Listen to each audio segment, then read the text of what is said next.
हजरत अबू बकर सिद्दीक की सहन शक्ति। एक दिन पैगंबर आस के साथी सरकार दू आलम की मजलिस में उपस्थित थे, जब अचानक एक व्यक्ति ने हजरत अबू बकर सिद्दीक, अल्लाह उनसे प्रसन्न हो, को बुरा भला कहा। परंतु सिद्दीक अकबर ने उसे कोई उत्तर न दिया, चुप रहे और अपनी सज्जनता के कारण उसकी बातें सहन कर गए।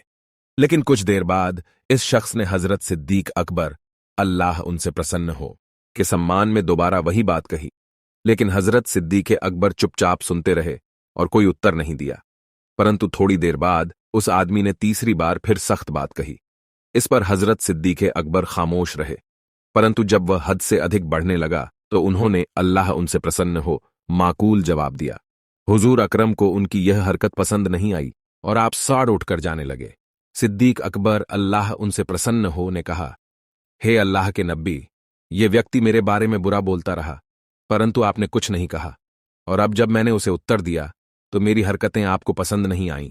आप अक्स ने कहा, एक देवदूत, फरिश्ता, आपकी ओर से उत्तर दे रहा था, परंतु जब तूने उत्तर दिया तो स्वर्गदूत चला गया और शैतान आ गया।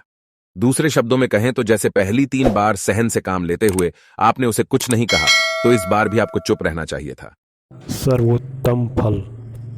इमाम गजाली, अल्लाह उनसे प्रसन्न हो, ने इसे अजीब तरीके से समझाया।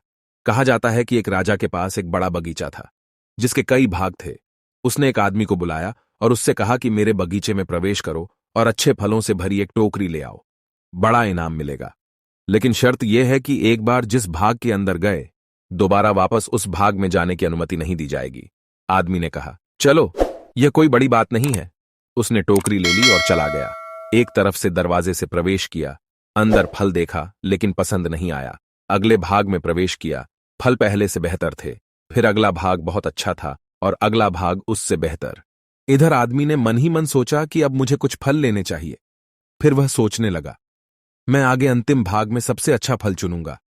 जब वह अगले और आखिरी भाग में दाखिल हुआ तो उसने देखा कि किसी भी पेड़ पर कोई फल नहीं है। वह पछताने लगा कि काश, यदि मैंने पहले स्तर से फल तोड़ लिए होते तो आज मेरी टोकरी खाली नहीं होती। अब मैं राजा को क्या दिखाऊंगा। इमाम गजाली, अल्लाह उनसे प्रसन्न हो, कहते हैं, मित्र, राजा का उदाहरण अल्लाह रब्बुल इज्जत की तरह है, और जो आदमी बगीचे में जा रहा है वह आपका उदाहरण है और काम आपके कर्मों का रिकॉर्ड है। जीवन का उदाहरण एक बगीचे की तरह है और इसके विभिन्न हिस्से आपके जीवन के हर दिन की तरह हैं। अब तुम्हें प्रतिदिन अच्छे कर्मों का फल प्राप्त करने का आदेश दिया गया है, लेकिन हर दिन वह यही सोचता है कि मैं कल से गुणी बन जाऊंगा, यानी अगले भाग से फल प्राप्त करूंगा, मैं अगले भाग से फल तोड़ूंगा। आपका अगला दिन नहीं आएगा और आपको उसी दिन अल्लाह के हुजूर के पास जाना होगा।